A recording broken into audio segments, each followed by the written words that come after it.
بسم اللہ الرحمن الرحیم۔ شروع اللہ کے نام سے جو بڑا مہربان اور رحم کرنے والا ہے۔ رسول اللہ صلی اللہ علیہ وآلہ وسلم نے فرمایا، وہ شخص جو بڑوں کی عزت اور چھوٹوں پر شفقت نہیں کرتا وہ میری امت میں سے نہیں۔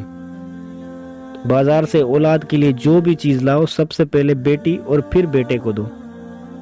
جس شخص نے حلال طریقے سے روزی تلاش کی، لوگوں کے سامنے ہاتھ پھیلانے سے رکا رہا، اپنے بچوں کی پرورش کے لیے جدوجہد کی اور اپنے ہمسائے سے محبت اور اخلاق سے پیش آیا، تو وہ شخص اللہ تعالیٰ سے اس شان سے ملاقات کرے گا کہ اس کا چہرہ چاند کی طرح چمک رہا ہوگا۔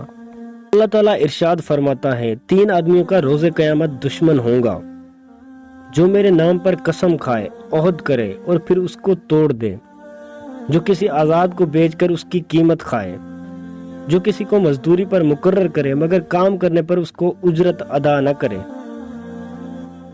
عورت سے نکاح 4 باتوں کے سبب کیا جاتا ہے: مال کے لیے، خاندان کے لیے، حسن و جمال کے لیے، دین کے لیے۔